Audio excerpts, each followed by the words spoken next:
All right, everybody, welcome back. HSC Podcast 154. Got Big Box Steve on the mic, Big Smooth, and Fresh West. We got a big movie review week this week. Talk a little bit NBA, maybe some hot topics in the NFL. But don't forget to subscribe and like, comments. Looking for movie ideas. We've got some comments on those. So if you have comments on movies you'd like us to review, please leave them in the comments. We'll check them out. So let's jump into NBA Finals. I got to start with this, and tell me what you guys think. At the beginning of the NBA playoffs, would you have had the Pacers with a chance to win the NBA championship right now? Like they're up 2-1. Like who picked the Pacers to be there? Wes. Well, yeah, Wes put money on it. Yeah. He's like, I got it right here. I got receipts. He's like, show the receipts, Wes. Right here. Here's the receipts. Nice, dude. That's crazy that you picked that though. Because you think about the Eastern Conference. You had the Cavs, who were just killing it all year. You got Boston, you got New York. I mean, how did you pick the Pacers? Really, Carlisle is the best coach in the NBA, and they Yeah. got enough pieces together to make a run. But I wasn't going to say that I was favoring them to win. But all these teams were just functional so much that there's a chance. I mean, throw $20 on it. Why wouldn't you? What do you throw $20 on OKC? They're the favorites. Yeah. They should win the whole thing, you know. But you just never know. What do you think is giving the Pacers the edge right now? Why are the Pacers up 2-1? How did they get here? Like, what's the Pacers' Better advantage? coaching. They have a better coach. That's just Makes coaching. makes adjustments. He's got 10 guys he relies on. They have SGA. They're trying to figure out how to contain him. They contain him pretty well. I just don't think it's going to last throughout the playoffs. You're not going to contain him that well. He's going to figure it out. It was one game. He still scored 24 points. Yeah. He just didn't have his best game, but you just don't know. I mean, right now the probability for Indiana to win any team that goes 1-1 and they win the next game is 80%. So, you have a chance, but you just never know. It's up for grabs. It's a series. But if anyone thought that their OKC was going to walk all over them, they just don't know basketball. Yeah. It just wasn't going to happen. Well, they have a lot of momentum, right? They've been playing well throughout the playoffs. They've got some big wins in late games that gives you a lot of confidence, going into the series. But it's still to me, OKC's still the favorite Yeah. because probably next game, SGA is probably got 40 points. You know, So you telling Couple- bettors they should take 33 over on SGA on points? oh, I would. Yeah. Because right now he's at 33 and a half is his over under. Oh yeah. All right. Well, I'm putting money on that then. I'm taking Wes's advice. SGA is going to score 40 Oh, over 33. Not over necessarily. 33. Not necessarily 40, just over 33. He's not going to have 24 like he Yeah. does.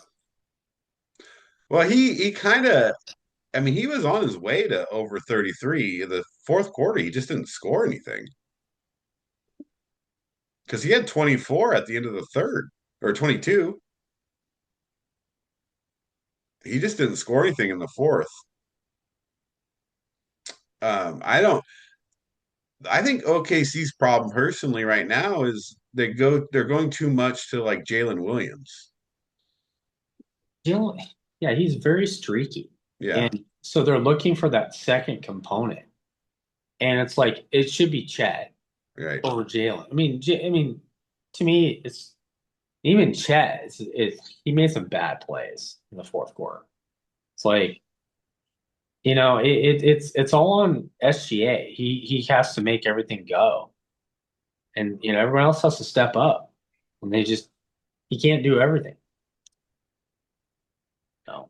You watch him, he's getting a lot of hockey assists per se, right? Where he's moving the ball around, where he'll go and he'll get double teamed and kick it around. And these guys are missing open shots. Your Caruso's, your Wiggins, uh Dort had a little better game last game, but he hasn't really hit those open shots. Yeah.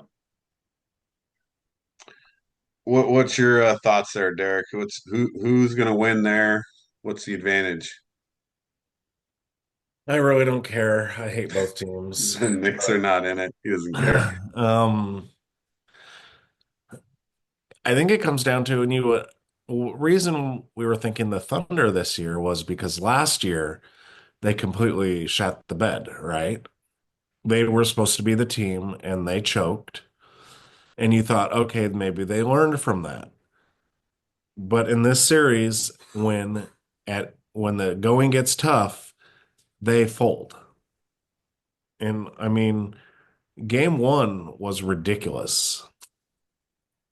You're up, there's 22 seconds left. You get fouled. Don't go and try and take a shot and then miss. Right.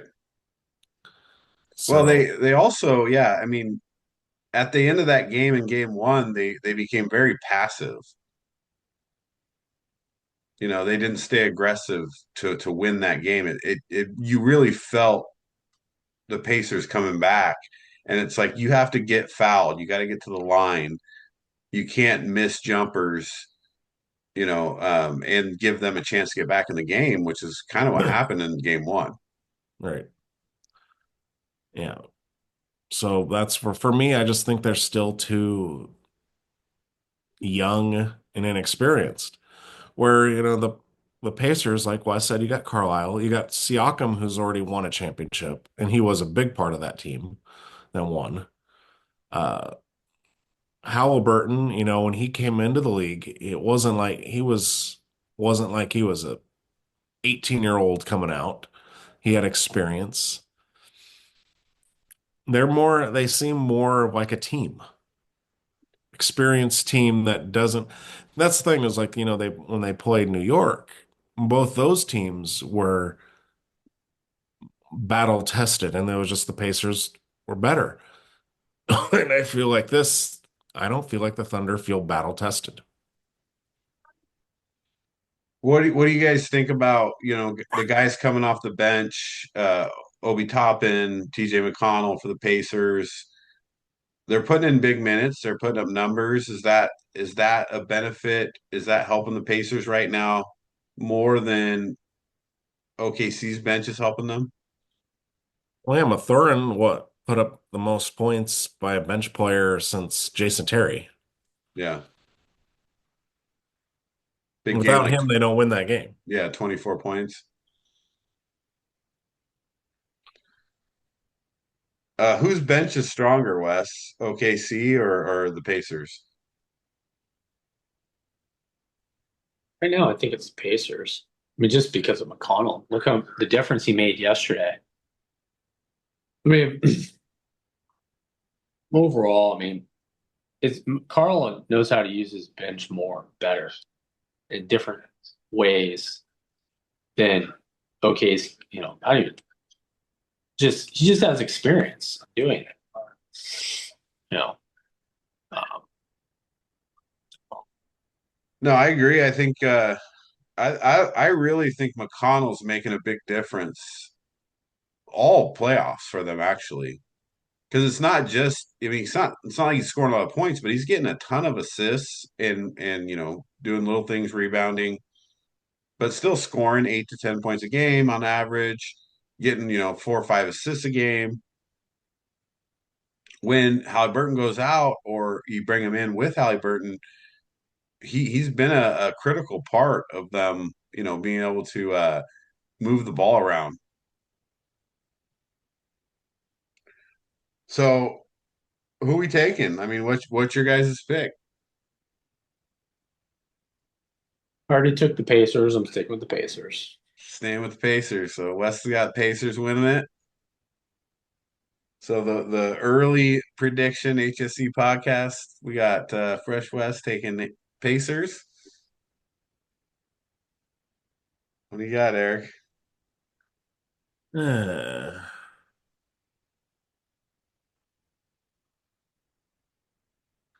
yeah, I think I'm going to take the Pacers too. I just feel like Halliburton Siakam is better than Shea and whoever their second best player is. Yeah. I mean, I And I think we want have West to win that money. we want Wes to win that money. Get that money, Wes. I think we got a consensus after watching the first three games. I think the Pacers have the advantage here. Not just because they have a 2-1 advantage, but I think they're playing better. So our consensus is Pacers winning the NBA championship. And I don't like the Pacers, but they've never won an NBA championship. And then screw the Thunder. They left Seattle. So screw them. It's kind of weird. Seattle, OKC, it's weird. They remind me of the old Sonics. They're actually kind of like the same team. Right. It's like, well, it's just the dumbest thing too. Like, okay, you have the Thunder or the Supersonics. Come on, man. We're going to be called the Thunder. We're going to take away the awesome name of the Supersonics. The cool. Don't get it back. Well, and you went to Oklahoma City. Yeah, exactly. That's probably one of the fastest growing cities in America, though. Yeah. Because everyone's poor, and so it's a cheap place to live. You just have to deal with the tornadoes. You might die in a tornado, but you can live there for cheap. Oh, you're right there in Tornado Alley. Come on. So I mean, that's kind of wrapping in NBA. We'll continue to follow it as it finishes out. We talked a little NFL last week. I mean, anything NFL right now that's kind of sticking out. I mean, just looking at the highlights or what the media is following, there's just not a lot happening in the NFL right now. Sure, there is. There's someone's after the Bears. The Bears are in the crosshairs of someone in the media. Dude, it's wild. Like every day, it's Caleb. It's Ben Johnson. Ben Johnson, you shut up. Yeah, Shut the hell up. Don't say another word until you actually snap a football. Like there's someone like creating all this buzz. You got this book coming out about Caleb. Caleb just, if there was a book coming out about me, I was like, oh, he said this. I'd be like, I don't need to talk. Keep talking. I want to be a bear. I want to be a legend. I mean, shut up. You're so annoying. You sound like a teenager. Yeah, you're right. The problem with the Bears is that it's 100%. It's time for them to like put up or shut up, right? Like they need to play this year, especially with all the Ben Johnson stuff. You've got this talented team. You did a great job in free agency, but at this point, like they really have to play. Too And bad if they they couldn't come beat out, Hard Knocks. dude, if they come out and do another like 5-12 season, No, you can't. All I'm saying is Caleb needs to throw for 4,000 yards. Yeah, well, we all know that story. How do you have a franchise that doesn't have a quarterback that's throwing for Oldest, 4,000 probably yards? one of the oldest franchises. That's wild. Well, that's how all those rumors got started. He didn't want to go there because he thinks they have bad luck, the quarterback, and that's coming out in that book. And so now he comes out and whatever his stupid agent's telling him, well, just deny it. No, don't say anything and say I don't care to comment. Why does No. everybody have to talk all the time? You just sound stupid. You sound like you're guilty. Right. You're better to say it. Next. Oh, you're asking about that next. To be fair, if you're a quarterback, college quarterback, did you really want to go to have Eberflus coach you? Well, but if you know, especially everyone in his camp, everyone knew Eberflus was going to be gone. That was a given. Like, I think that's true. If you knew anything about football, you knew that guy was a dead man walking as a coach. Yeah. He Eberflus just was looked not. incompetent. Yeah, he was not retaining his job. No way. Then why did they play Caleb? They should have let him sit on the bench. I have no idea. They should have. To get him killed like that. I mean, when he was running around at the end of the season, he didn't look right. No. He didn't look like himself, like at USC. I'm like, he might have been injured. Well, that's why not keep Justin Fields? You gave him away for nothing. No. Just let Justin Fields stay in and play, for the first half of the season.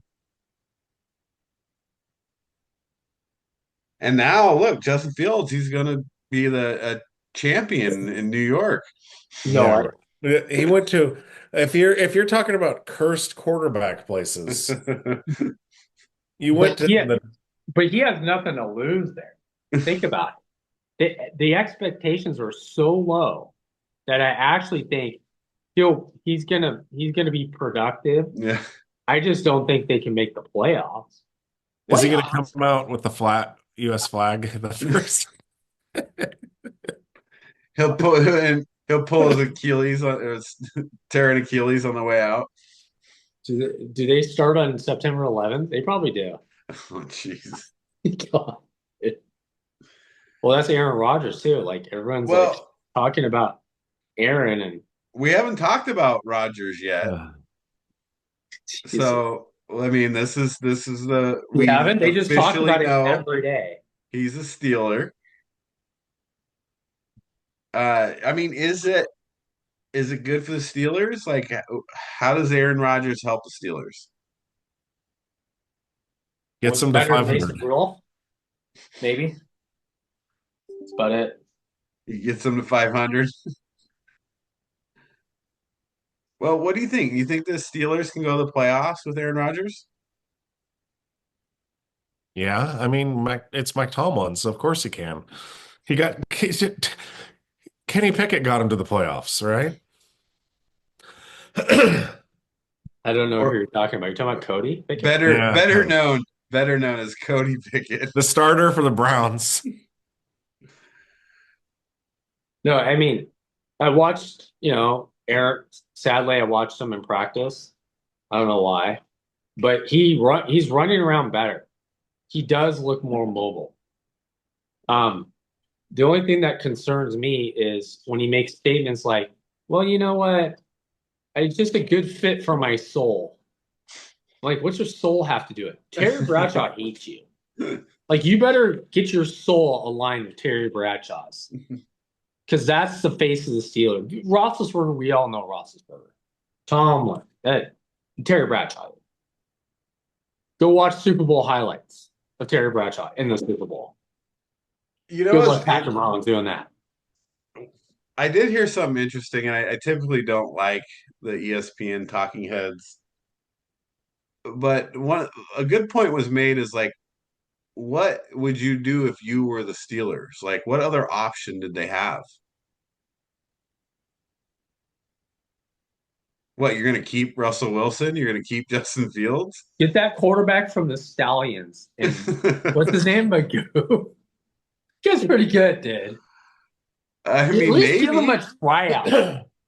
You can't tell me he's not that bad. It might be a better option. He's probably just so angry. He's like, why am I playing in a stadium where there's 20 people watching me when I could play for the Steelers?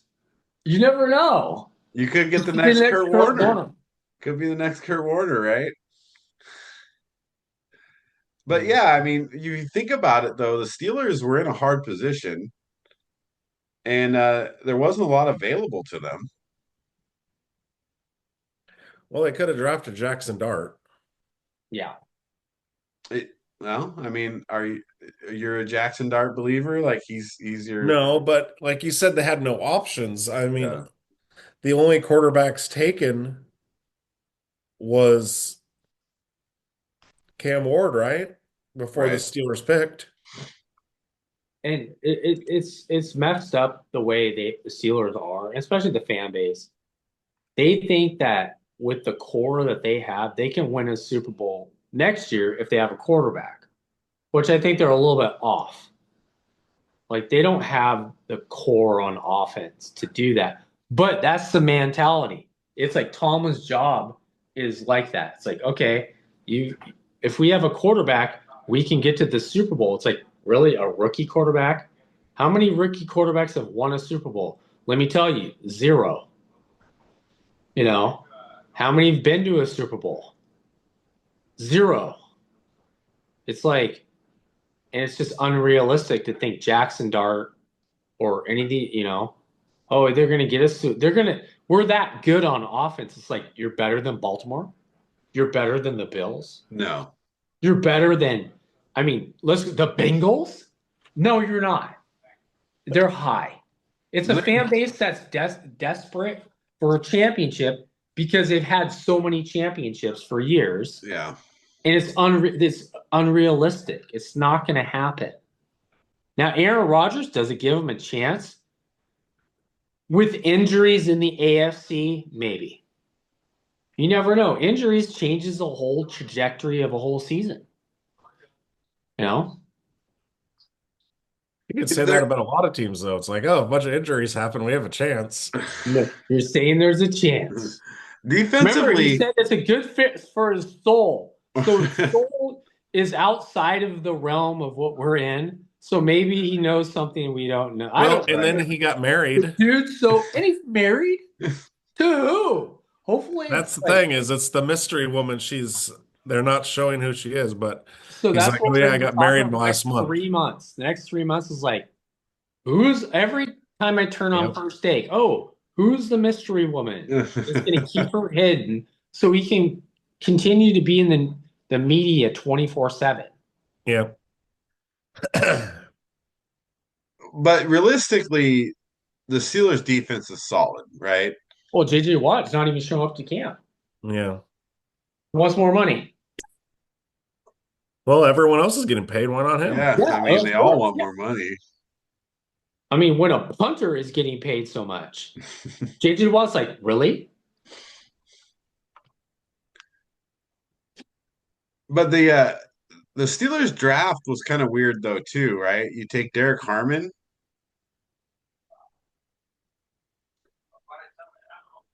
That's what I'm saying. It's like, why don't you just take Jackson Dart? Just like you were saying, Wes, what happens if injuries happen? What if it's Aaron Rodgers that gets hurt? Then you're done. Oh, Right. well, I mean, you Who's do their have backup? you have Skylar Thompson, I think Mason Rudolph. Mason Rudolph. Yeah, I'm not confident. I don't know. I don't know if the Steelers are going to continue the Tomlin streak here. But we said that last year, and look what they did. So that's kind of interesting.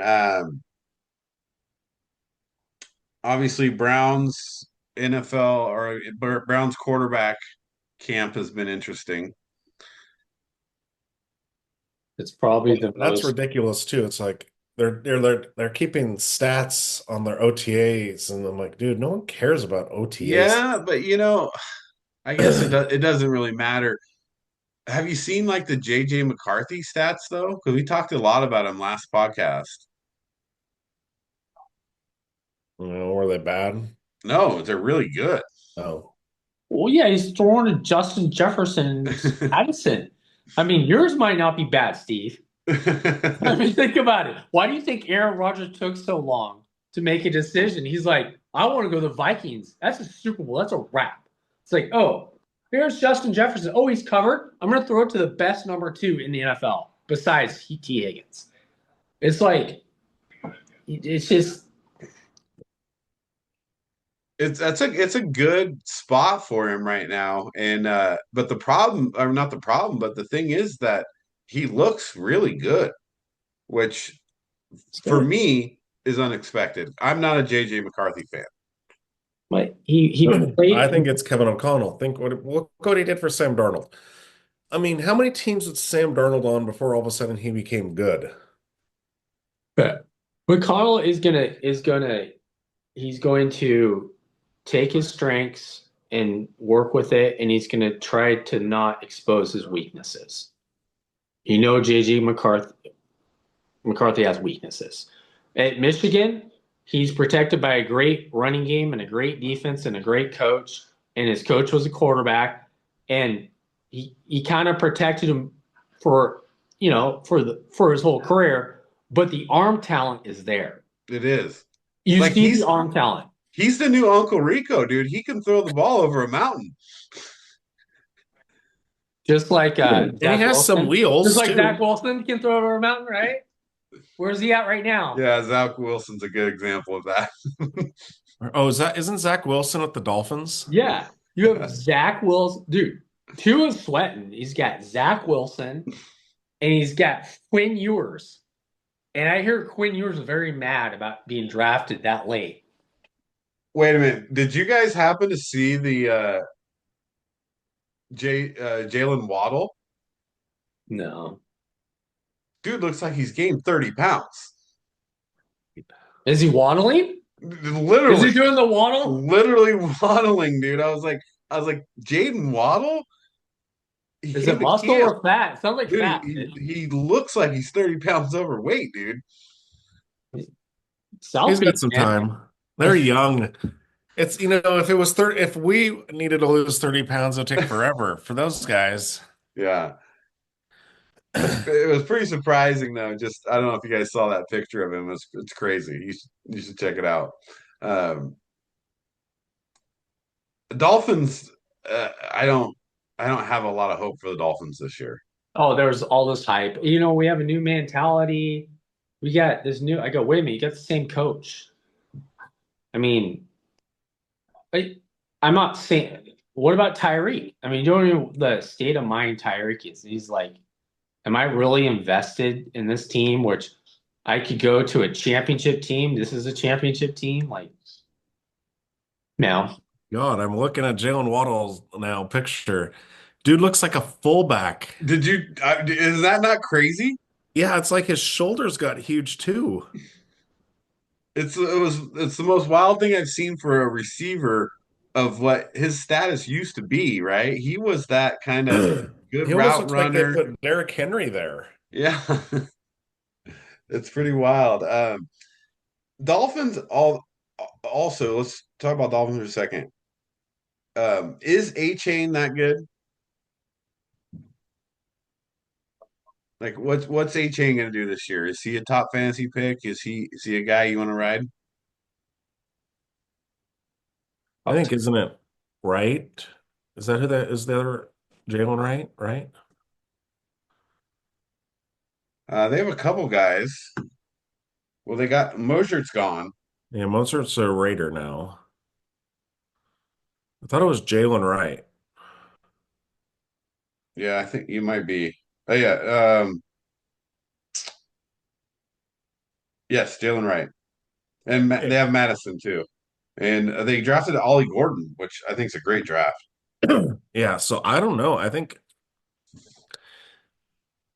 if he has the spurt ability that he once had, I could see it, but he's been injury prone lately. And I feel like Wright is coming in also. So I don't know if he's going to be a Yeah, top seven running back for fantasy. yeah, I've seen a lot of fantasy hype on A Chain, and I don't know. I don't know if I'm bought into that.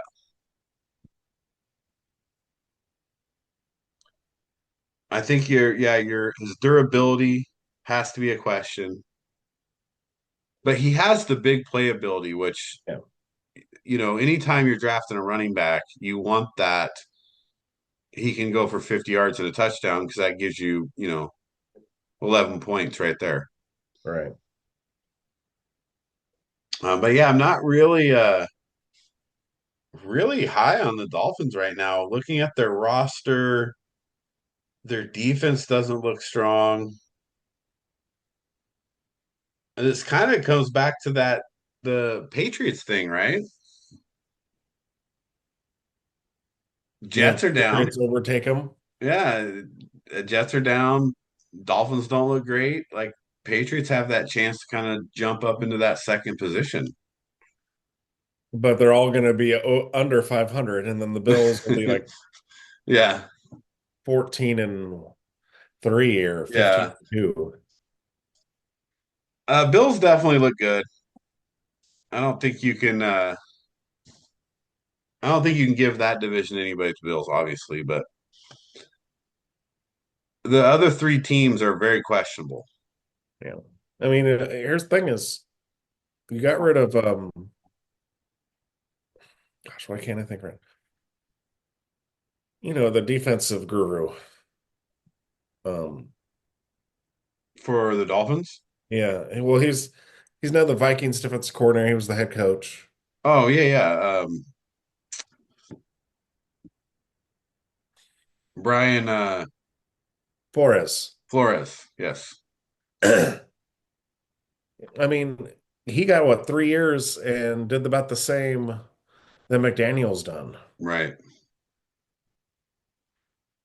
And McDaniel obviously had a better team. Yeah. Remember it was that they wanted to tank for Tua, right? The Right. Dolphins.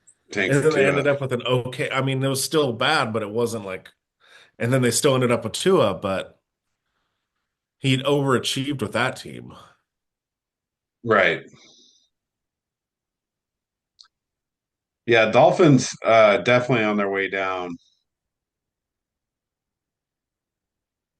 Anybody so thinking about right now, looking at the NFC, AFC,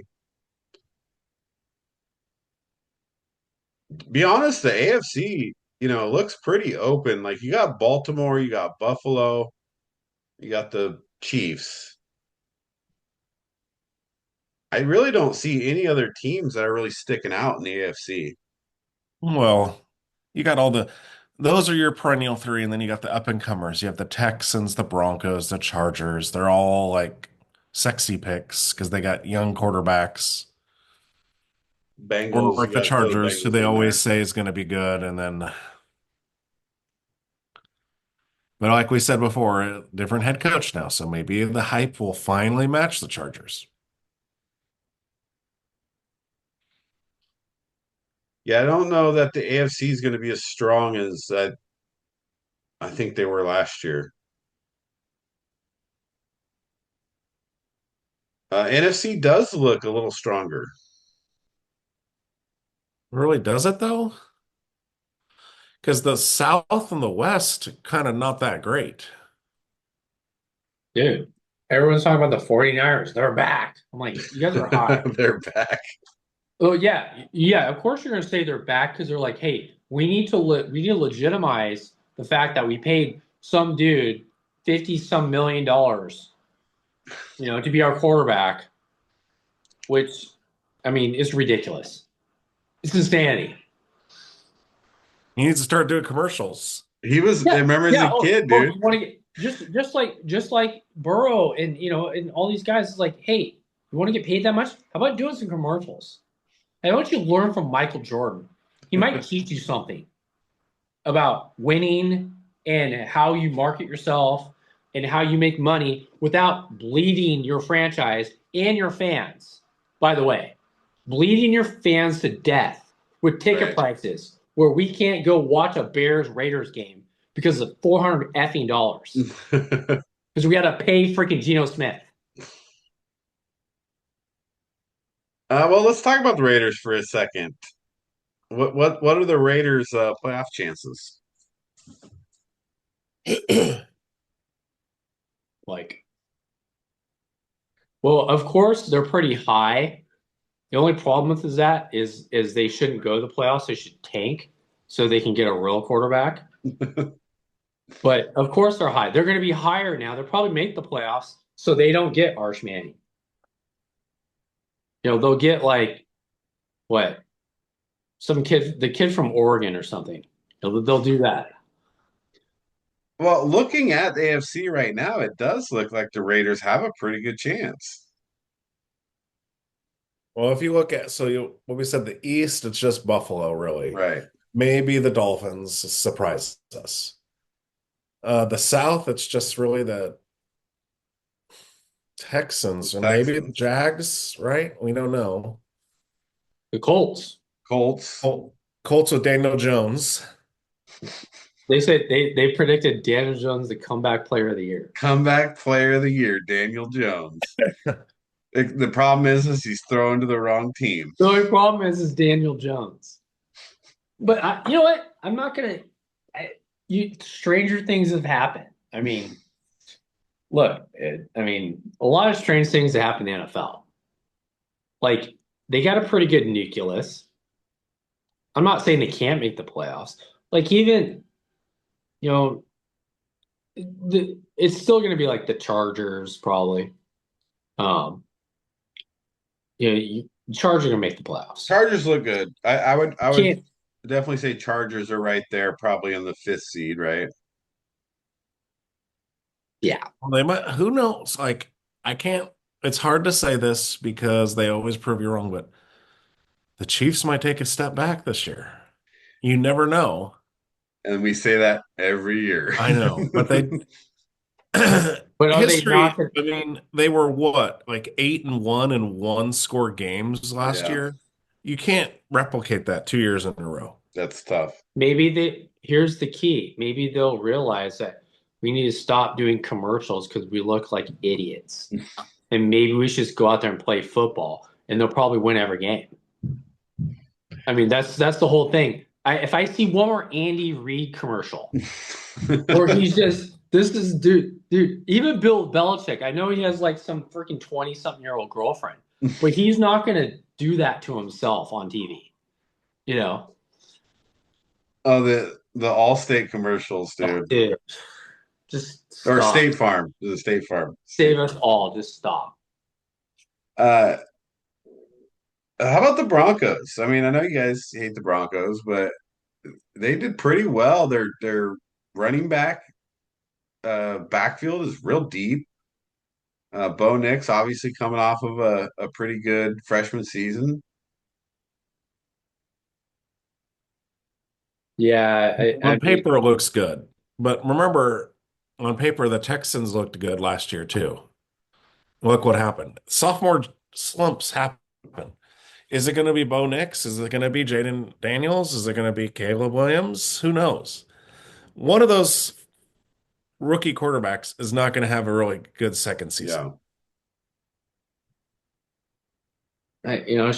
Sean Payton's a good coach. I'm sure that he can manage a good 9-8 season, and maybe it's 10-7 to get the playoffs, but that's about it. Like it's my occupation to hate the Broncos, which I do. But I actually, what is not my occupation is to hate the Chiefs worse. Yeah, right. I'm pretty neutral about the Chargers. The only thing I hate about the Chargers, they're in LA. It just doesn't, it's not 1964. They should be, and I hear they're going back to San Diego, which I don't believe these people that tell me that, but they should. I hear they're getting the stadium in San Diego, but. So one of the big downfalls of the Broncos last year, I thought, was in their running backfield. And now you add J.K. Dobbins and you draft R.J. Harvey. Big upgrade. You add Dre Greenlaw at linebacker. Isn't he already hurt, though? Well, I mean, he's been questionable since he ran on the field in the Super Bowl. But yeah, he is. I think they did a good job. So Evan Ingram at tight end, brought him in too. Looking at the AFC though, I just don't see a lot of their teams that are much better than the Broncos.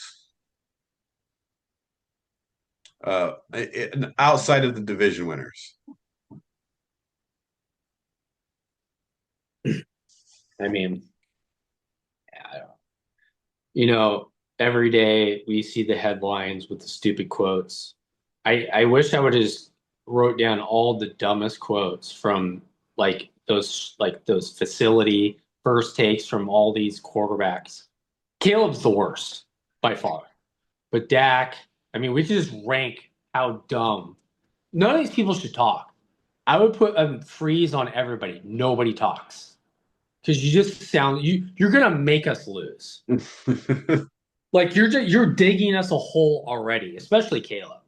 It's like Wait, Wes, give us the worst I can't. talking quarterback in the league. Dak Prescott, Dak Prescott? dude, by far. I have to agree for once with Stephen A. Smith on this. He says the same thing after almost every win or loss.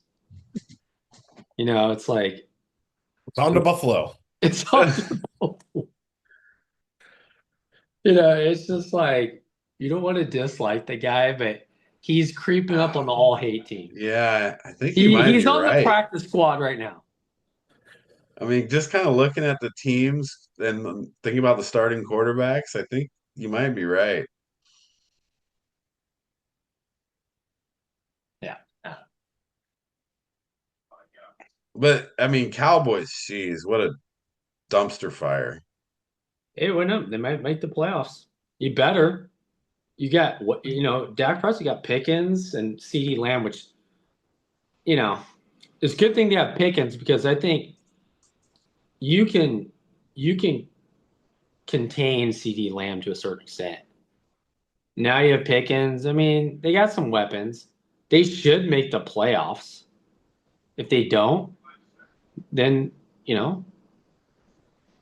Dak has no more quotes to say, you know what, on the next season, or what did his coach say? Like, if we make a Super Bowl, but if we don't, we just move on. It's like, yeah, you moved on for 28 years. I mean, your fans are like completely, you traumatized your fans. They're like, we used to watch the Cowboys in the Super Bowl every 3 or 4 years. That's a string. 28 years. Right. I mean, well, what's the common denominator? Why is that, Wes? Because Jerry's mentally juice, knows man. He thinks he knows more than anybody else. Jerry's juice. Let's get this straight. Jerry Jones, great at making money, bad at running a football team for winning. Yeah. But isn't that funny? Doesn't that scare everybody? That should scare every NFL fan if you're invested in your team and you're not the Eagles. Because Eagles fans won't put up with it.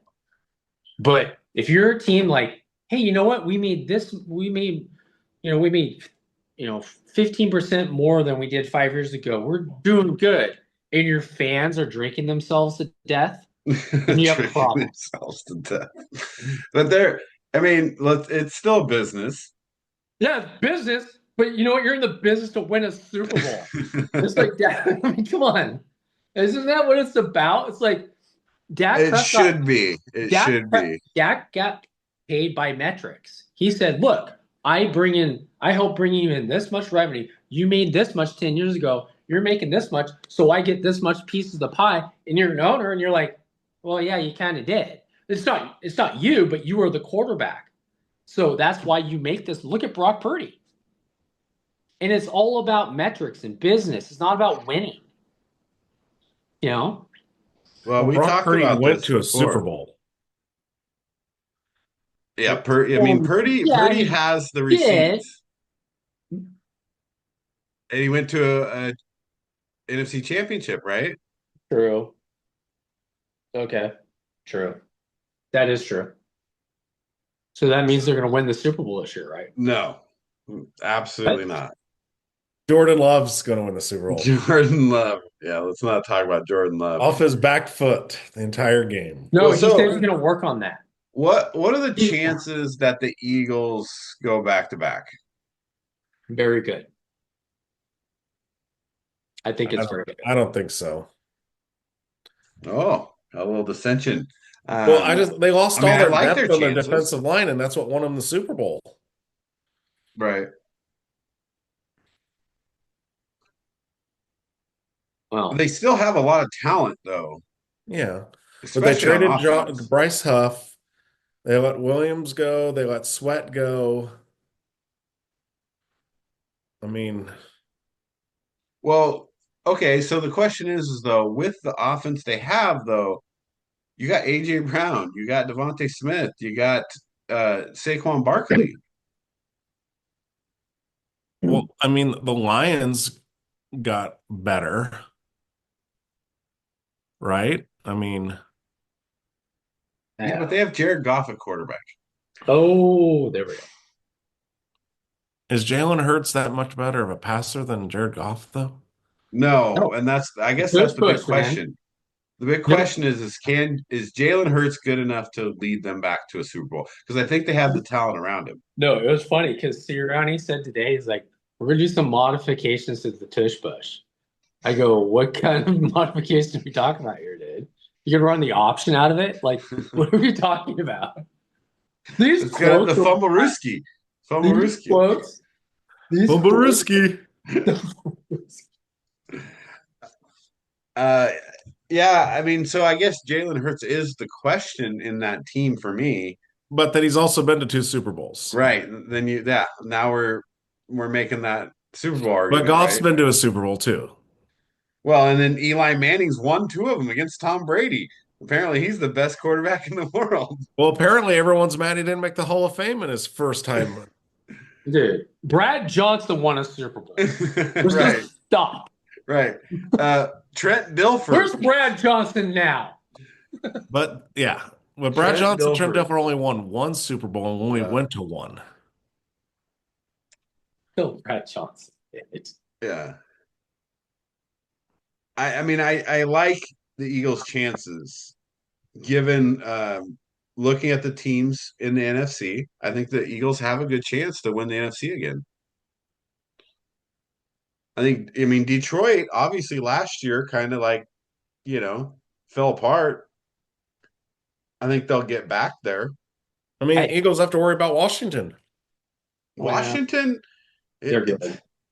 That's Washington's a sleeper. Yeah, but they're not no, they were a sleeper last year. They're going to be on everyone's radar this year. Right. And we'll see how Jaden Daniels handles it.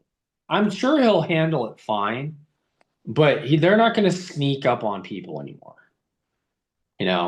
We'll see. If they come out 8-0, I'm like, okay, Jaden Daniels is creeping up into a top 5 quarterback. Yeah. If he comes out and okay, we can't defend him because he is very slippery. He's elusive and he can throw the football accurately. It's like, but then again, I look at CJ Stroud and I'm just saying that's CJ Stroud in a sense, where it's like maybe they'll figure him out. But he's so slippery, he might not. No, Jaden Daniels is a lot of stuff that CJ Stroud can't do. No, he can't run like that. He's not Lamar Jackson, but he runs good enough. I mean, he's pretty close. Yeah. Well, let's think about this. Darling, rookie quarterback, leads the team far in the playoffs. Next year, they get a disgruntled star wide receiver. Wide receiver in Debo. Right. Everyone thinks this is their year to make waves. Let's see what happens. It could be just the same thing. Yeah. Derek's all about the same old story. History repeats itself. History repeats itself. I like it. But yeah, I would say on paper, Washington did appear to get better. Although McLaurin is disgruntled right now because he wants a Yeah. new contract. Well, they all want new contracts. Of course. That's just the history of the league. So Yeah, come on, McLaurin deserves it though. all right, well, let's go for our way too early Super Bowl Oh pick. gosh. No.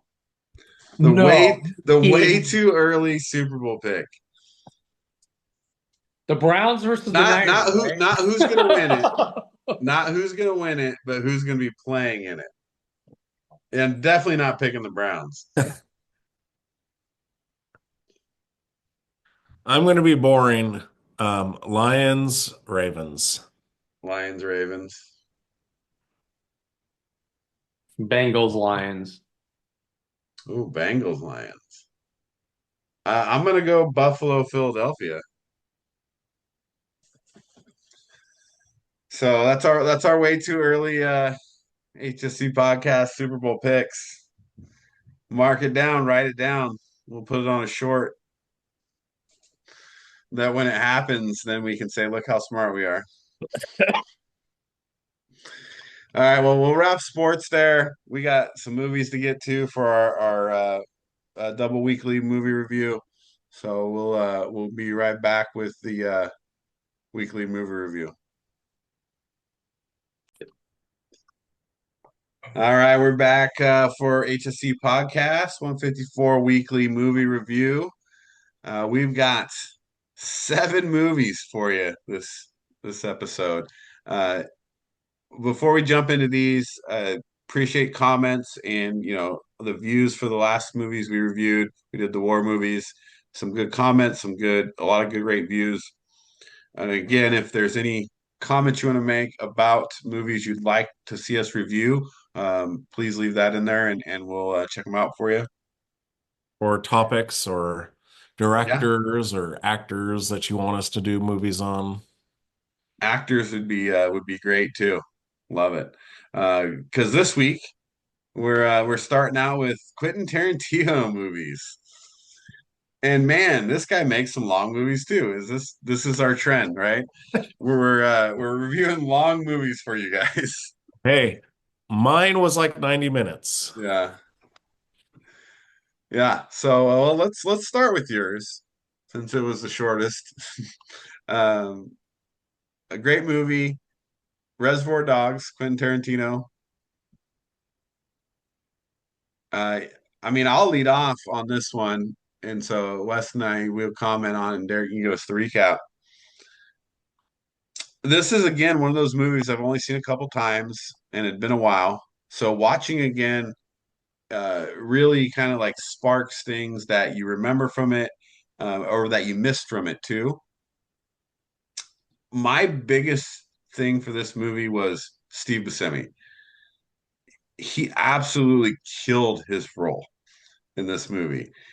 And I'm a big Steve Buscemi fan anyway, but to watch him back again in this movie and playing the role he did and just his job acting, I think he really gave one of his best acting jobs in Reservoir Dogs. Loved it. But the thing about the movie was all these great actors in it. I mean, we can go through them all, but the relationship and the acting job between Harvey Keitel and Steve Buscemi in the movie really makes the movie for me, especially when they're going back and forth, after the initial scene in the warehouse. So love that part of it. I love the storyline, really good cinematography as well. But overall, it's kind of a weird movie. So you gotta you gotta get into it. You gotta get into it. So you gotta understand, a little bit of Tarantino as well. But overall, I think when you watch this movie, you're gonna see a lot of different actors play really good roles, and I think that's probably the best part of that movie is more than the plot, more than the story, is the overall acting from each individual. So what do you got on this one, Wes? Wait, I mean, every time I watch it, yeah, Steve Buscemi just stands out. Just the beginning scene, the whole part about tipping.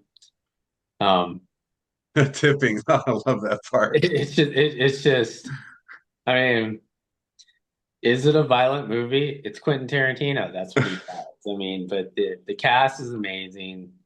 Um, and at the time, just even watching the first 6 minutes, I'm like, what am I listening to? Like when he talks about like a virgin. So what he says, it makes so much sense. But That is crazy. isn't it? It's like what do you like? It sounds so bizarre, and you watch the movie. I'm like, dude, I remember watching this as a kid, but now I have reservations a little bit about the movie. But come on, it's Harvey Keitel, Tim Roth. I mean, back then Tim Roth was like one of the he's the biggest independent movie actors there was. I mean, very underrated. Michael Madsen's in it. Just gotta watch it. You just probably don't watch it with your 8-year-old, but watch it unless your eight. I mean, the 8-year-olds are really smart now. They could probably they could absorb it, but yeah, the dialogue, just the writing is amazing. It's a '90s movie. 1992. I mean, they don't make movies like that anymore that you No. can actually see. You know, so Well, I like also the names, right? yeah, Like it's really cool, they have the Mr. White, Mr. Orange, Mr. Pink, Mr. Blue. That I think that's a cool addition to the movie as well. Can I change my name? yeah. No, if everyone wanted to change their name, they'd all want to be Mr. Black. All right, well, Derek, give us your review. Well, I just remember this, I watched this in high school. One of my favorite movies. It's almost like it could be a play because there's not very many sets. It's mostly dialogue and acting. And that's why I love it. I mean, Michael Madsen, man. Well, I was watching an interview with there's a Bill Burr was talking about like you talk about like crazy people in movies and they're usually like "Rah!"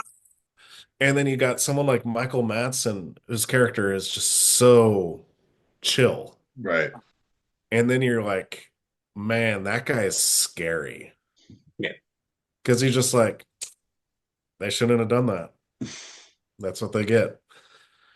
And then that also was like, man, well, rewatching, I was like, damn, shoot, this would have been perfect for our soundtracks, best soundtracks.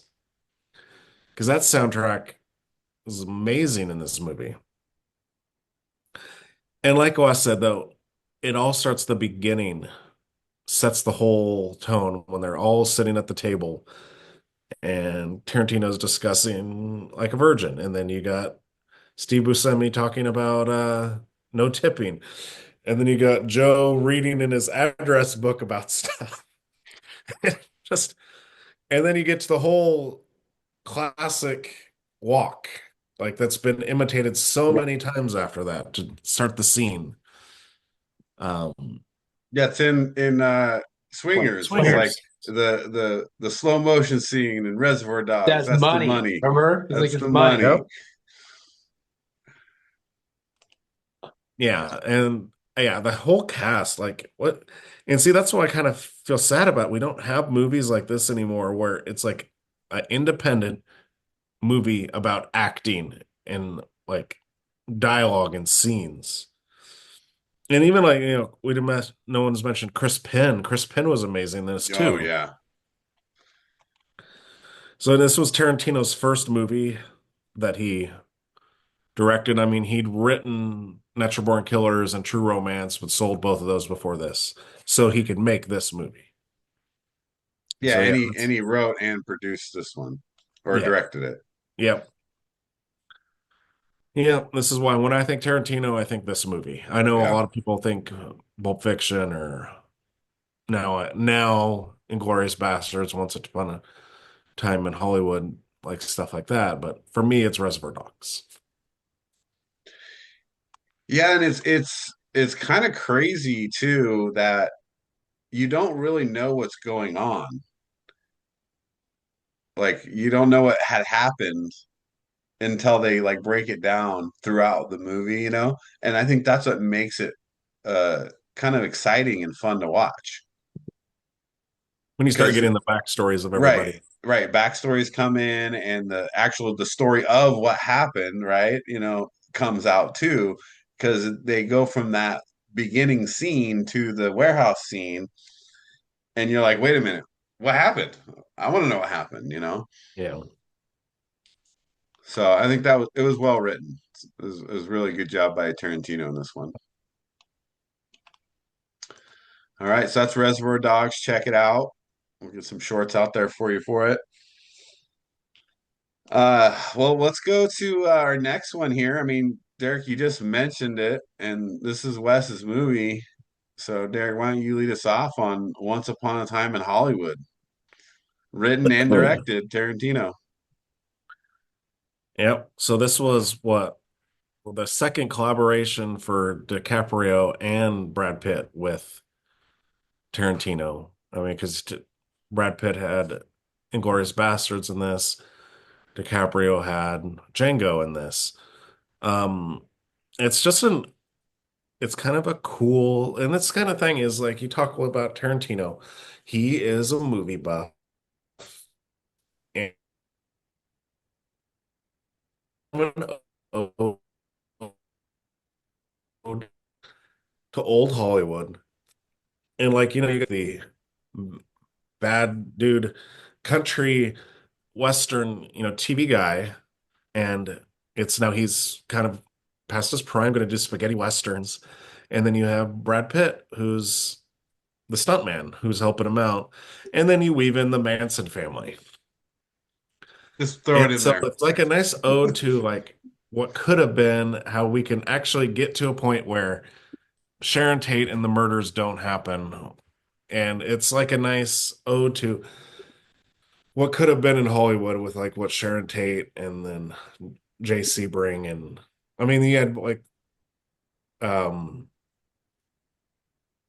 what's his name?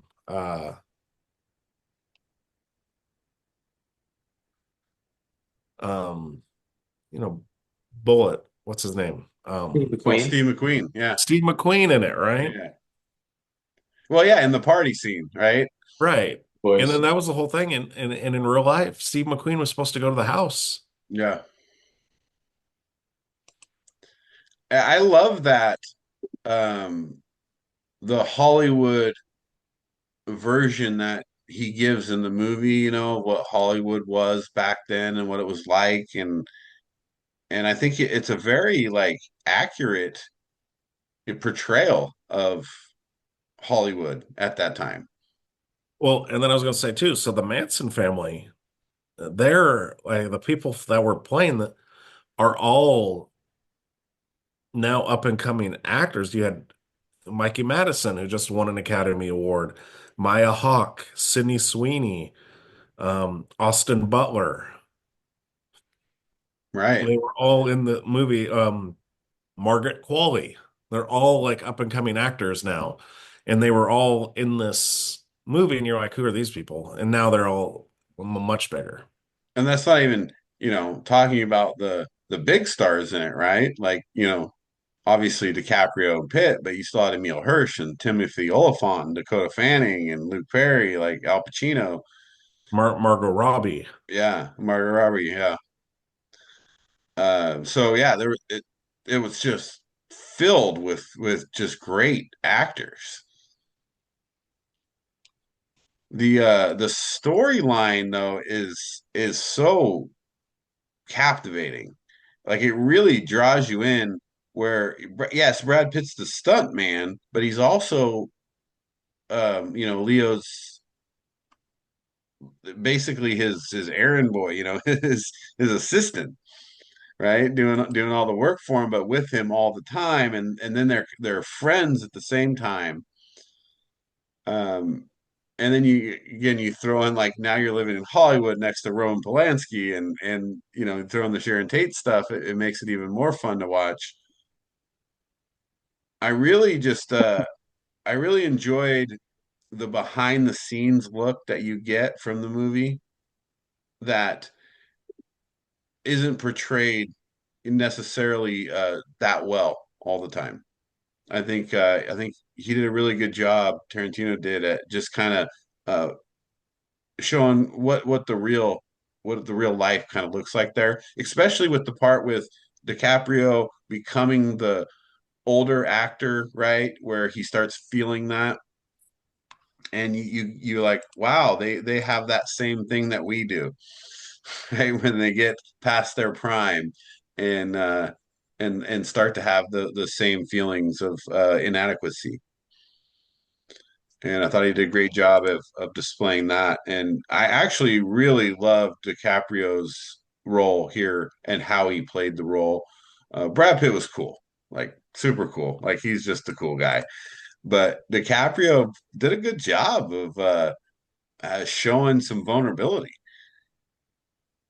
And so I thought he really played that role well. But and then you get like guest spots from Kurt Russell, like that's fun. Like so there's a lot of cool stuff in there. The we talked about this earlier, the Bruce Lee um part where Brad Pitt's kind of dreaming that up while he's on the roof fixing the antenna. That's very cool too. And then the ending, and I don't want to ruin the ending for anybody, but man, it's so wild. Gotta just say blowtorch, right? Right.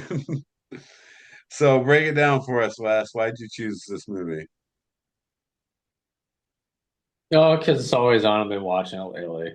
I'll just sit and watch it because, I mean, like you're saying, DiCaprio kind of pulls it off. Everyone talks about Brad Pitt in the movie, but the the ability for him to, Brad Pitt. I mean, DiCaprio is DiCaprio. For him to sit there and say, "Well, nobody wants me in Hollywood anymore. I have to reinvent my career."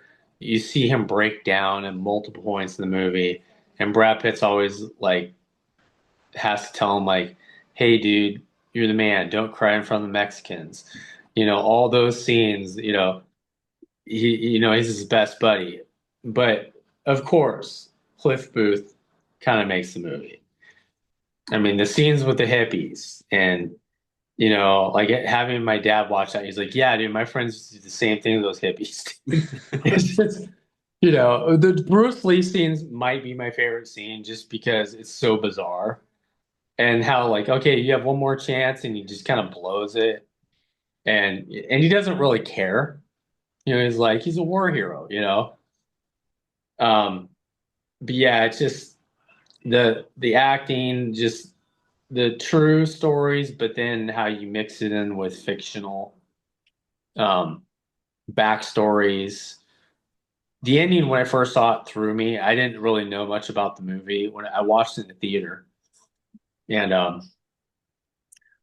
yeah, it's a great period piece if you want to watch what it was like in the late '60s. It's just um, I just like watching the movie. I don't care how long it is. It's just But it's long. it's long, but it's long. It's, Well, it's it's better than watching Lawrence interesting. Arabia. It's interesting though because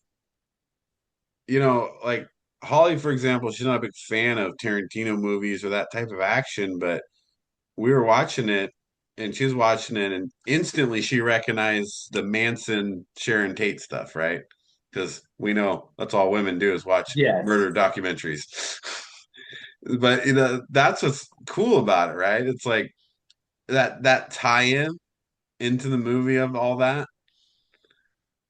And so that was cool to me too. That you're kind of gaining some viewability from another group. Well, and I mean, with the sad passing away of Brian Wilson, that's the whole thing. It was Dennis Wilson's house Right, from the Beach Boys. And that's why Manson went there because they were used to hang, they were buddies. right. So that was so great pick there, Wes. Good movie. So I mean, we just mentioned this one again with Leo and previous, and so my movie I picked for Tarantino is Django Unchained. Wes, Another long movie. yeah, another long movie. What do you got for us on Django? Well, it's It's a Tarantino movie, all right. A Western. So you have a African American cowboy who's what was a slave and gets freed by what's his face, and they go on a killing spree, and he goes back to get his girl that was a slave, and another DiCaprio movie, yeah, where he plays a slave owner. Um, I just love the for the most part the just the way it was shot. Just it felt Yeah. like when they went to the plantation, you're like, I feel this is real. Right. When I'm you there. watch everything about the movie, there is not the detail to everything, the the mansion itself, everything about it was just the detail was amazing. Jamie Foxx, of course, is amazing. DiCaprio, again, it's like you wouldn't expect him to play that type of role, and it had to be awful hard for him to play. I mean, Calvin Candy, um, Christopher Waltz is, of course, is great. It's a movie that I've watched multiple times just because of just how well it's just made. It's not my favorite Tarantino movie. It's just there's a lot of drawn out scenes and stuff like that, but it's just you know Well, yeah, that's why it's so long. But I mean, I think you're spot on there with the cinematography and the scenes. That's what really makes that movie. Derek, what do you got? Well, we didn't even mention the biggest villain of all Oh, in the story Samuel. is Samuel L. Jackson. Samuel L. Jackson. He was, it's a stretch. Dude, he was good. I mean, It was scary. like you think of like when you first go into it, you're like, oh man, DiCaprio, such an evil person. And then you're like, oh no, he's just a puppet, Samuel L. Jackson. Yeah. But yeah, that and of course, if Christoph Waltz is in a Tarantino movie, he wins an Oscar. It's just what happens. Yeah.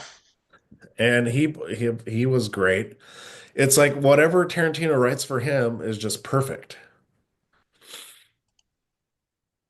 But yeah, it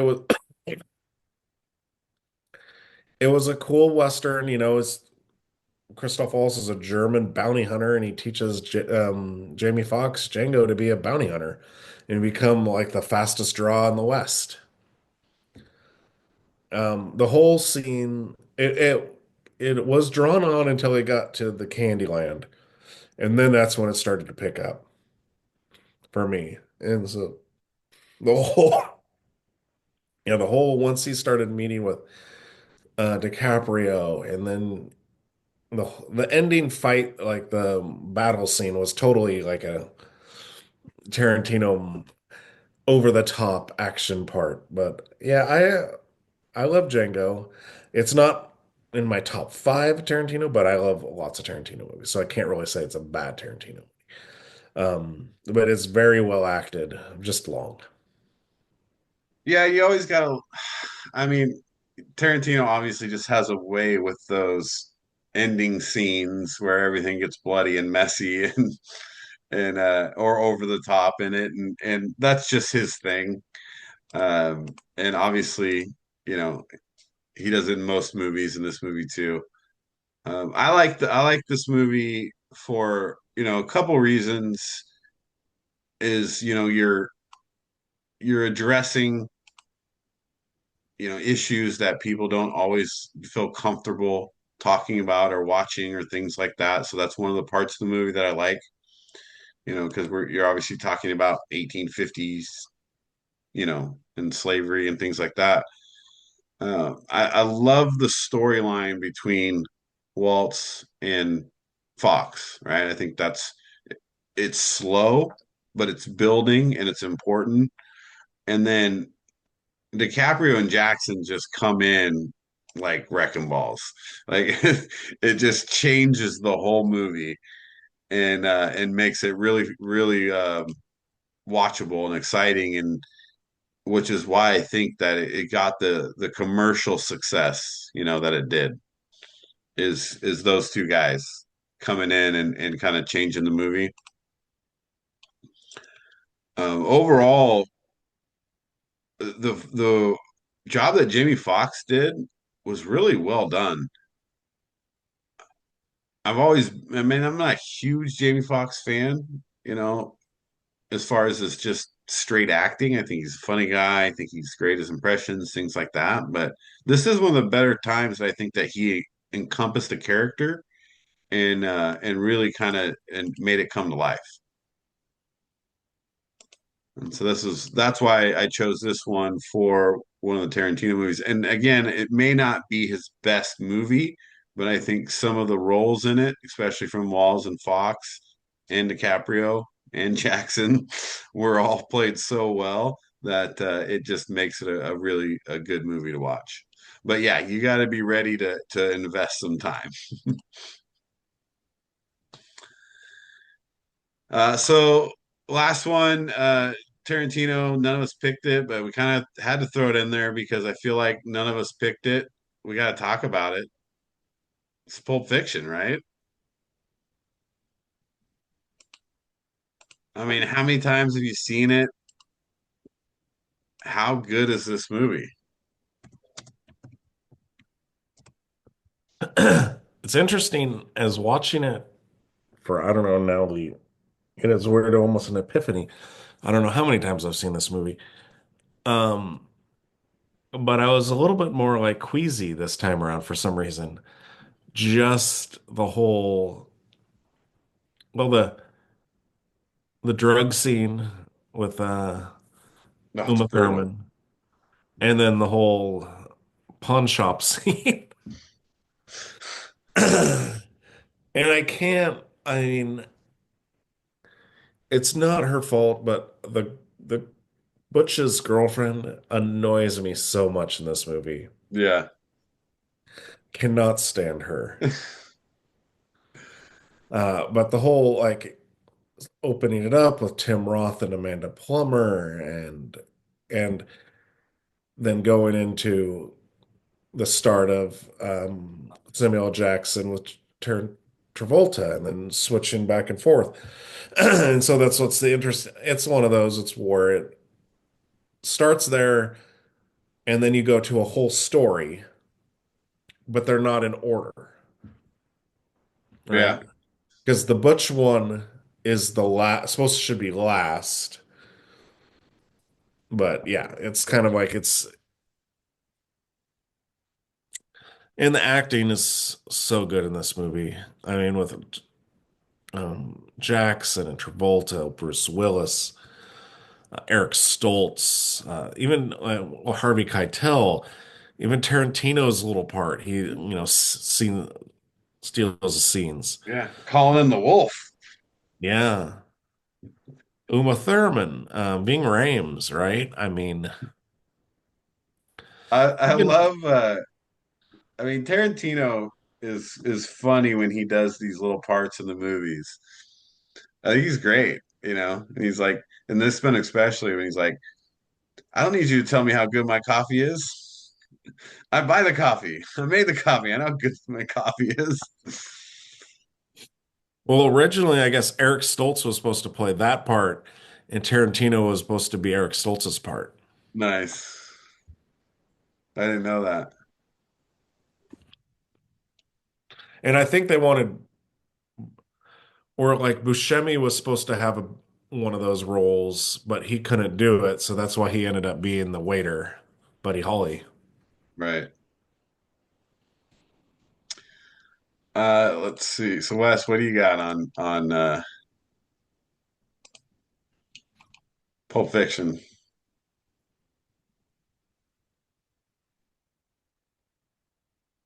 One of the best movies in the last 30 years. I mean, it came out of nowhere as far as like people like, what is this movie? I remember the first time I watched it, it's probably the mid '90s, and it was just okay.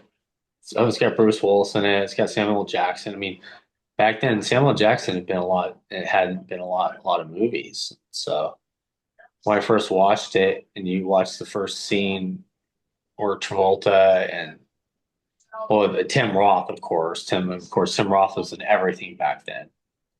But how it leads into the scene with the burgers and Samuel Jackson doing the verses and the violence just up upon that, and then going out to Uma Thurman, and then it resurrecting John Travolta's career, the scene with Uma Thurman. It at that point you could just tell that the Tarantino was a guy that knew movies. He loved movies, and he loved really cool movies that at the time, and especially nowadays, they just don't. That type of filmmaking doesn't exist anymore. The the way he filmed it, it was so precise in the story itself, and then the scenes with Bruce Willis. And I remember watching it as a kid. It's just like it was intense. Like you're like, dude, you're gonna die. Like you need to leave. How can you fix that fight? You're an idiot. You're stupid. And how is he gonna get away with it? And the scene with Christopher Walken. I mean, just a classic, iconic scene. Just throwing him in there, and it's just it's. I sometimes I watch it. I'm like, I don't want to watch the movie, but I end up I watch it. I can't stop not watching the movie, even though sometimes it's like, oh, this is intense. It gets hard to watch at points for sure. It's hard. Yeah, it's hard to watch with the needle and Uma Thurman. You're just like, I still can't watch the scene. Well, I'll just skip that part.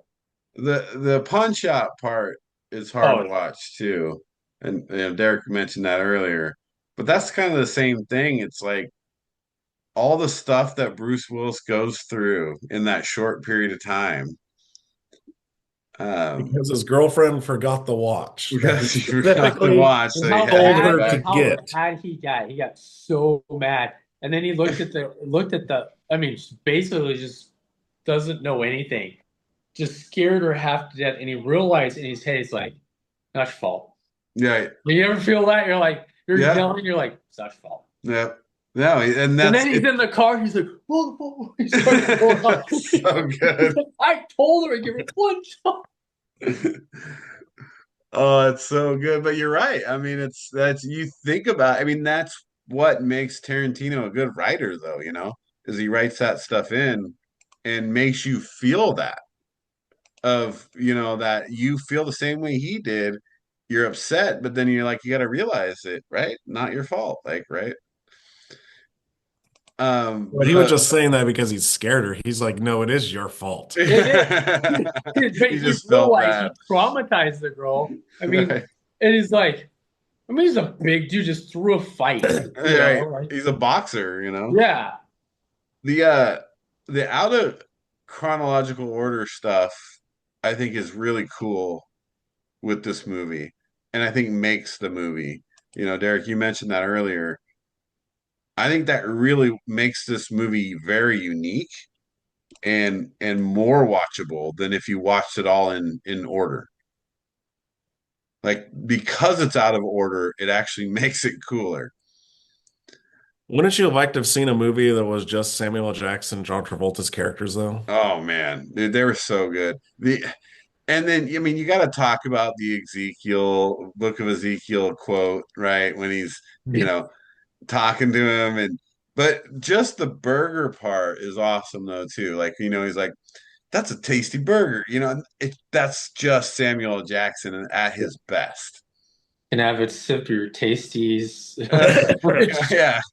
And it's such a wild scene because when you first watch it, you're just like, what is this? I mean, you're watching it like I was a kid basically watching it. I was like, dude, he's gonna kill all these people. Well, what I loved was Frank Whaley, like just playing the part of like Brett, and right, he's trying to be smooth, and he's like, "Hey, let me." And he's like, "Boom!" Did I break your concentration? Yeah. Shoots him right on the couch. It's so good. Uh, but then I my favorite part, and I know this is dark, but when he shoots the guy in the face in the car by accident, like, come Yeah. on, man. And he has to take him over to the Then they have wizard to go and cloud. do the Bonnie situation. Like, that's just so good. Like, is there anything? I mean, I know it sucks. It's Harvey dark, but Keitel it's comes so in. funny. He's like trying to like smooth, like just he's being just Harvey Keitel in a movie. Well, when he's like, when Samuel Jackson's in the back and he's like, "Why am I in the back? Clean up the brain. You ain't even back cleaning up the brain." Or Oh, it's when they're washing their hands and he's like, uh, "What? Why is the towel all red?" yeah, it's by far my favorite Quentin Tarantino movie, but it was too obvious of a pick to pick for us. Obviously, we had to come back to it, but Pulp Fiction, I mean, it's amazing. All right, well, let's get into our next three. We gotta move through these. Uh, so we obviously we're giving you 2 weeks of movies here. The next one is sequels, right? So sequels to an original movie. And as we talk about these, we don't need to get as deep in these ones as we did, but what makes it a good sequel? What about the first movie was good, and was the sequel good or bad, or why did we pick that? So let's start with Wes's because it's one of my favorite movies. It's Die Hard 2. There too. Well, he switched. Did you do Superman 2? Yeah. Same thing. Will you So do he switched to Superman die. 2? I'll do Die Hard 2. Yeah, it's sometime. So I'll start. I'll do Die Hard 2. Derek, you do Oh, okay. Superman 2. I mean, it doesn't matter. I know Die Hard 2 by heart Right. anyway. I mean, So, of course, we all know it by heart, right? yeah. So Die Hard 1 obviously is one of the best movies ever. We've talked about this multiple times on podcasts. It's really hard to follow up a movie like Die Hard. And Die Hard 2 to me is one of the most underrated movies out there.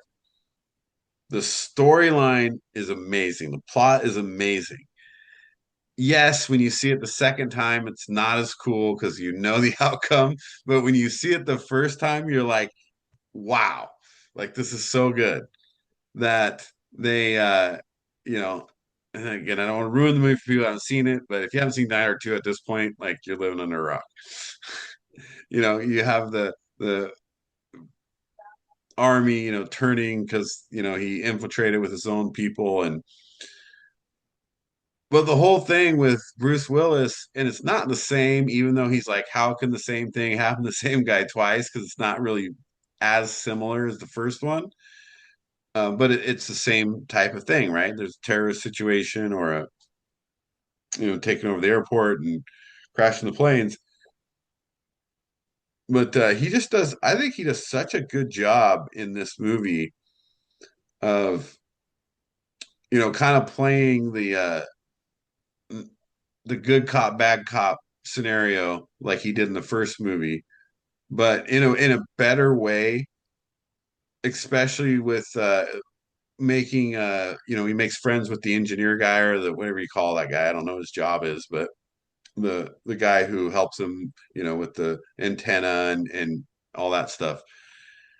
I think he does a really good job of playing a more middle ground character in that movie. But the movie's just really cool. The end's great. And then you have one of the best lines ever, of course, when he blows up the plane. So you gotta love it. What about the dubbed version, the TV version as Yeah. the what? Yippee-ki-yay, Mr. Falcon.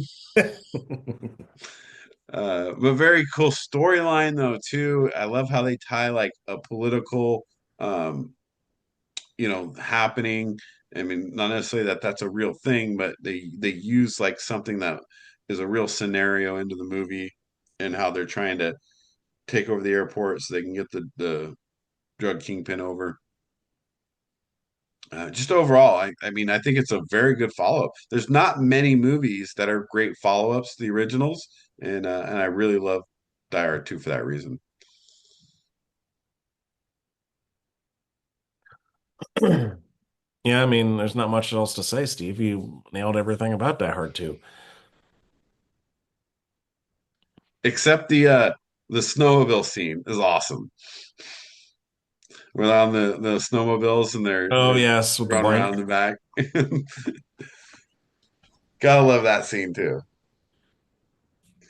And just the whole man, again, I hate ruin the movies, but the whole like the blanks versus the real bullets. It's just really good writing. All right, Wes, what do you got for us? Why'd you pick it? Because it's bigger than the first one. Just look at the trailer. I love just looking at the poster. It says Die Harder. Like really?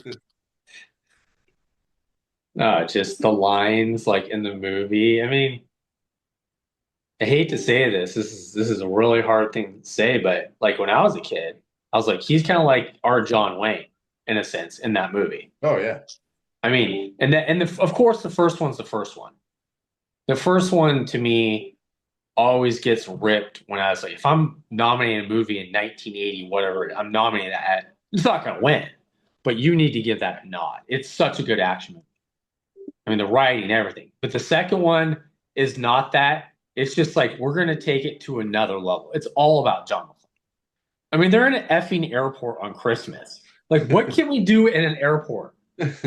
Like the whole stupid scene with like when he has to go the tower and then the plane comes down and he gets in the plane and then the grenades and he has to get out of the plane and the snowball is in the you're in the wrong place at the wrong time and he's like he always has a cigarette in his mouth. I mean, talk about the worst movie for anti-smoking Right. for nowadays. It's just everything about the movie is so 80s. It epitomizes the 80s. You know, I Oh, just when every he time I goes watch out, dude. Remember when he goes out on the runway and tries to like wave the things and like like this. yeah, get the plane from crashing. You're like, come on, dude. No, but when he ejects from the plane, you know, the lines are classic. How does the same things happen to the same guy twice? It's great. When I was a kid, it was like one of my favorite movies. The plot is good though. Like when you really think about it, and then it's like so the part where they go to the Annex Skywalk, right? And they're like, it's an obvious target, so they have the bad guys there waiting for them in a trap. Like that's good writing. Robert Patrick. Yeah, yeah, it was well done. Like Die Hard 2 for me is very underrated. I like all the Die Hards. Die Hard 1, you're right, Wes. It If is you what it is. if you're a child watching, get your parents' permission before watching, and if not, sneak behind. Go watch it, dude. You'll love it. Yeah. Yeah, it's great. I just have to let get through Caitlin to let Grayson watch it. Yeah. Are you telling me he hasn't watched the movie, Derek? Come on. It's not No. scary. It's what's happening on TV. He's gonna see it eventually. In a mass amount. Yeah, you might as well be watching CNN. Yeah. It's great pick though. Love that movie. Let's go to Derek's movie, 22 Jump Street. Okay. So let me start with 21 Jump Street because the idea here is let's talk about sequels to the originals. 21 Jump Street was good. Very good. this might be one of the sequels that I think's better than the original. And I'll tell you, Ice Cube just makes this movie. Like he's so good throughout the whole movie, but the scene where they are in the having the lunch or whatever, I don't remember why they're having the lunch, but he's there, his daughter's there, and Dipping on the green beans. he just, and then Jonah's like, he's like, or Ice Cube's like, can I get some water? And Jonah's like, get the man some water. He's been through a lot. It's just so funny. And then Ice Cube goes up and like destroys the buffet, and man, it's so good. And then also the scene where he realizes and Well, Channing Tatum Channing realizes Tatum that realizes that he slept with Ice Cube's daughter and just goes off. I mean, it's just so funny. And Ice Cube just kills it in this second one and really makes this movie. I mean, I think Jones good. I think Channing's good, but dude, Ice Cube makes this movie. It's not the greatest plot. Neither was the first one, right? But it's funny. It's fun to watch, and man, jeez, yeah, Ice Cube really just kills it. And then the beginning part is one of the funniest to me, also, when Jonah's like, it's like the Mexican Wolverine to the one guy. I was like, this cracks me up. So my name it's is very Kid. funny, very funny movie. What do you think? What did you think of it, Wes? Yeah, I mean, the first one was really funny. I think yeah, it's about the same. I don't know. It's just um I mean, yeah, you can't take the plot too seriously, especially about, they're the drug dealers, and the ghost and the pills and stuff like that. Like, I don't know, it's hilarious. Yeah, the Ice Cube, probably should have got nominated for an Academy Award, another movie for Best Supporting Actor. But yeah, it's a funny movie, just like all of them. I mean, Channing Tatum. I mean, Jonah Hill is of course funny. Like that's his thing. He's writing these movies. He's Channing Tatum's pretty funny. Like as a lead. He's funnier than people give him credit for. Yeah, he's funny in those movies. I mean, like when he's like the dude that's like, "Hey, dude, I'm cool." Like, "Hey, you wear your backpack like this," and he's like, he's like, he used to be the bully. Now he's not cool. He plays it perfect. I like the football Yeah. part of the second one where he's kind of like he's going to college, but he's going back and he's an athlete and he kind of gets on the football team and like that's a cool part of the movie too.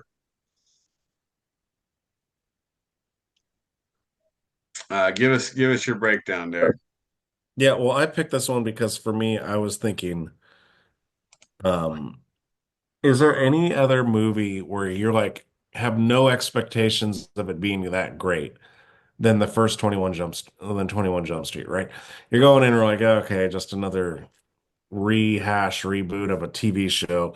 And then you go in and you laugh your butt off, right? And then they go and make a second one. And for me, I think it does. 21 was great, but 22 just raised the bar. And it said it was, but I mean, they made fun of themselves. They talk about it at the beginning. Um, Nick Offerman's like, it's the same movie. It's the same thing. And it was. uh, It's almost the same thing. And that's I what do love that part. the part that I love the best is the first one, they go to high school and Channing Tatum thinks it's gonna be the cool guy and everything, but he turns out to be the loser.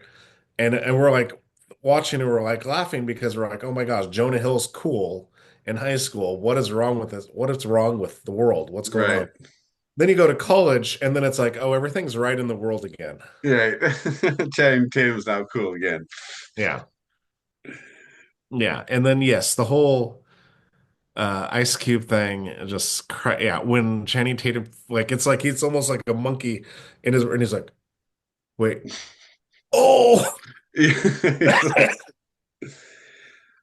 But I mean, there is a real. I mean, one of the real funny parts though is what's his name in jail. Oh, which one, Dave Uh, Franco or well, yeah, no, Franco, but also yeah, what's that guy's name? where is he? Man, I don't remember. Rob Right, Rob Riggle. Rob Riggle. That's what his name is. That whole uh prison scene with them's hilarious too. So And then the whole end of the movie, the credits was right. hilarious. Like all the 23 Jump Street, 24 Jump Street. And they're like, you're going to culinary school. Yeah, it's good. So I think for me, might be better than the first one. Oh, and All right, then well, One more thing, Jillian Bell's all her insults about how old they look. oh yeah. What are you like 40? Well, we're gonna wrap sequel movies here with the best sequel ever. The movie I picked, which is Young Guns 2. So you guys tell me what you think here. Tell the audience what you think about Young Guns 2 compared Young Guns 1, but in general. Well, for me, Young Guns 2 is good, but Young Guns is better. But I like the whole, because this is a true thing. Like, what I like about the Young Guns is it's a sensational thing about Billy the Kid, but they used like the real story, like real, like they were Chavez, they were real people. And the whole Pat Garrett story, and Billy well, the Kid. whole story about Brushy Bill saying that he was Billy the Kid, that happened. Hmm. And so I like that. The only thing that was in real life, Doc Scurlock doesn't die. He actually lives to be like 90 something. But Kiefer Sutherland had other things that he had to film, so he has to be killed off. It, And then, I mean, William Peterson was great as Pat Garrett, Alan Ruck coming in as Henry French, and of course, Arkansas Dave Rudabaugh. Dude, Christian Slater just kills it. So good. Love Christian Slater's part in there. Wes, what do you got? yeah, it's one of those movies watching as a kid on VHS that I taped, of course, and I probably watched it 50 times. You know, I used to probably could memorize the movie by heart, but when I watched it again, like a couple days ago, it's like, man, I forgot a lot of things in the movie. But I mean, Emilio Estevez, that was his movie. It's like if his career, I mean, this is a guy. If we talk about Apocalypse Now, what Martin Sheen did in his career, and West Wing, and the type of long career that he had, and Charlie Sheen had a long career. This was it for him. He didn't have this was the movie just made for him. He was perfect. It was a perfect role for him. Um, but yeah, it's just the writing. It seems like a popcorn western. It really isn't. There's a lot of substance to it. You know, Christian Slater, of course. It's. I mean, excuse me. Lou Diamond Phillips. I mean, what a great partner he is in that movie. So, but the scary part is Pat Garrett, because you want to talk about a dude that was in your circle that knows you, and then again he turns, and then he's after you. You're effed. And it's like everybody's after him. And he's still like, oh, I'm going to take on the president. You come out here. And he won't let go. And then he, at the end, about telling his friend something that wasn't really true just to get everybody together. It's actually a tragedy in a sense. Right. Yeah, when he gives when he tells the truth about the Mexican Blackbird Trail, Yeah. and you're like, oh, brutal. And then you see and Kiefer Sutherland killed that moment in the movie when he heard that. Like you looked at his face and you're like, man, this guy looked like he was betrayed. Yeah. Yeah. Yeah, and Emilio Estevez, like he is Billy the Kid if you watch these movies. Like after you watch Young Guns 1, Young Guns 2, anytime you hear the words Billy the Kid, you will see Emilio Estevez in your head. I know. And for all you, teachers watching, it is a historical movie. There's a lot of history in it. It's just it helps to have a little bit of action just to get the kids to like a little bit more interested. But yeah, the lines are great. It's very accurate, and like Derek said, there's a few obviously things that they made for Hollywood, but it's very accurate. What I like about the second one is that you don't have to see the first one to enjoy the second one and to understand the second one, because they do a pretty good job of giving a little bit of background into it at the beginning of it. And so where you can really just watch the second one and understand the whole story. And there's nothing better than him coming out at the beginning of the movie, talking to the lawyer, and you're like, Brushy Bill Roberts, aka William H. Bonney, aka Billy the Kid, you know, and that's awesome, at that part of the movie. And then he goes back and starts telling the whole story. But the chase scenes and just being chased the whole movie and how they go about getting away, but also what they do while they're doing it. The fight scene with Christian Slater and Chavez, Lou Diamond Phillips. Dude, it's so good. And when they're going through the Indian burial ground and he stabs him with the knife in his arm and he just takes it, like it's so well written. There's a lot of good things in this movie, but you also have, William Peterson, Alan Ruck, Kiefer Sutherland, Milo Estevez, Lou Diamond Phillips. I mean, you even have some other people. One of the crazy ones that I didn't even think about until I was watching the movie again is Viggo Mortensen. Viggo. Yeah, I was like, what? Yeah, right. I was like, Viggo. Like, that's awesome. Because you don't realize it back then, but now you know him, right? And you look back at it and you're like, there's Viggo. So for me, it's a really great movie, and I don't think you need to see the first one to enjoy this one, which is why I think it's a great sequel, because it's just as good in that sense. But you need to see the first and the second one because there is going to be a third one coming out. Yeah. No way. Yep. I mean, they got to make the money somehow, right? It's in pre-production. Right now, they only got